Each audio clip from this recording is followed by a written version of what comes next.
आजकल भारत की अर्थव्यवस्था की खूब चर्चा हो रही है ना? एक नंबर है जो हर जगह छाया हुआ है। चलिए इस पर जरा गौर करते हैं। ये है वो नंबर 8.2%। पता है इसका मतलब क्या है?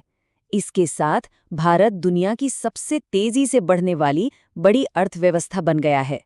सुनने में तो ये कमाल की बात है, एक शानदार कहानी है। लेकिन यहाँ एक सवाल खड़ा होता है, क्या ये आंकड़े हमें पूरी सच्चाई बता रहे हैं? क्या जमीन पर भी सब कुछ इतना ही शानदार है? बस यहीं से असली पड़ताल शुरू होती है। तो आइए इस 8% की ग्रोथ स्टोरी को जरा खोल कर देखते हैं। सरकार तो इसे एक बहुत बड़ी कामयाबी बता रही है, पर कई एक्सपर्ट्स हैं जो इन नंबर्स को और भी गौर से देख रहे हैं। और जो शक है ना, उसकी जड़ एक बहुत सीधी सी बात में है। वो है गणित और माहौल के बीच का फर्क। मतलब एक तरफ तो हैं ये कागज पर लिखे आंकड़े, और दूसरी तरफ है वो आर्थिक माहौल जो लोग असल में महसूस कर रहे हैं। हमारी इस पड़ताल का पहला सुराग है डिफ्लेटर। हाँ, सुनने में ये थोड़ा टेक्निकल लगता है, पर यकीन मानिए 8% के इस पूरे खेल को समझने के लिए ये सबसे जरूरी कड़ी है। देखिए, किसी भी देश की असली तरक्की जाननी होना तो हमें महंगाई का असर हटाना पड़ता है। और जब हम ऐसा कर लेते हैं, तब जो नंबर मिलता है उसे कहते हैं रियल जीडीपी। इसे ऐसे समझिए, सबसे पहले हम अर्थव्यवस्था की टोटल कैश वैल्यू लेते हैं, जिसे नॉमिनल जीडीपी कहते हैं। फिर उसमें से महंगाई को यानी डिफ्लेटर को घटा देते हैं, और तब जाकर हमें मिलती है असली ग्रोथ यानी रियल जीडीपी। ये बिल्कुल वैसा ही है जैसे आप जूते उतारकर अपनी असली हाइट नापते हैं। अब मजे की बात सुनिए, भारत में ये जो डिफ्लेटर कैलकुलेट होता है, उसमें होलसेल प्राइस इंडेक्स यानी डब्ल्यूपीआई का बड़ा रोल है। डब्ल्यूपीआई फैक्ट्री के गेट पर चीज़ों की कीमतें मापता है, और पिछले कुछ टाइम से ये डब्ल्यूपीआई बहुत कम, यहाँ तक कि नेगेटिव में भी रहा है। वही दूसरी तरफ है सीपीआई, जो आम जनता की महंगाई को मापता है, और वो ज्यादा था। अब आप ही सोचिए, जब आप एक बड़े नंबर में से कोई बहुत छोटा सा नंबर घटाएंगे तो रिजल्ट तो बड़ा ही दिखेगा ना। बस यहाँ कुछ ऐसा ही खेल हो रहा है। चलिए अब आते हैं अपने दूसरे सुराग पर, एक ऐसी गड़बड़ी जहां इकोनॉमी एक ही वक्त में दो बिल्कुल अलग अलग कहानियां सुना रही हैं।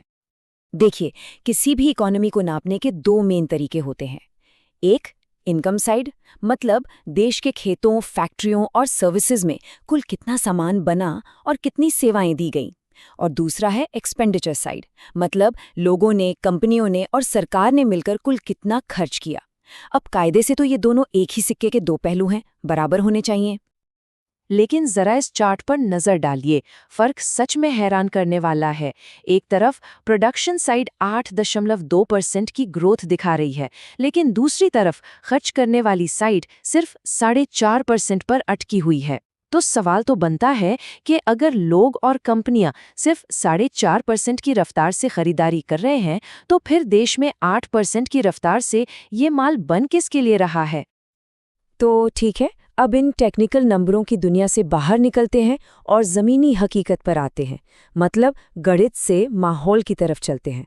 देखते हैं कि आम लोगों को इकोनॉमी कैसी फील हो रही है। इसका एक बहुत बड़ा इंडिकेटर है टू व्हीलर्स की बिक्री। देखिए, मोटरसाइकिल और स्कूटर की सेल्स को मिडिल क्लास और लोअर मिडिल क्लास की आर्थिक सेहत का बहुत बड़ा पैमाना माना जाता है। और हैरानी की बात यह है कि ये बिक्री अब तक कोरोना से पहले वाले लेवल को पार करने के लिए स्ट्रगल कर रही है। तो फिर सवाल उठता है कि ये ग्रोथ का फायदा आखिर जा किसे रहा है? और सारे सबूत एक के शेप्ड रिकवरी की तरफ इशारा कर रहे हैं। इसका सीधा सा मतलब ये है कि एक तरफ बड़ी बड़ी कंपनियों के मुनाफे तो आसमान छू रहे हैं, लेकिन आम आदमी की सैलरी में वैसी कोई खास बढ़ोतरी नहीं हो रही। यानी अमीर और अमीर होते जा रहे हैं, जबकि बाकियों की इनकम लगभग ठहरी हुई है। तो चलिए अब इन तीनों सुरागों को एक साथ जोड़कर देखते हैं और समझने की कोशिश करते हैं कि कैसे ये गणित वाले आंकड़े उस माहौल से जुड़ते हैं जिसे लोग असल में महसूस कर रहे हैं। तो देखिए, ये है पूरी पिक्चर। एक तरफ है मैथ, डिफ्लेटर का कम होना, प्रोडक्शन और खर्च के बीच एक बड़ा गैप, और ये सब मिलकर 8.2% का एक शानदार आंकड़ा बना रहे हैं। और दूसरी तरफ है मूड, गांवों में डिमांड की कमी, युवाओं में बेरोजगारी, जो सब मिलकर ऐसा महसूस कराता है जैसे इकोनॉमी 4.5 से 5% पर ही चल रही हो।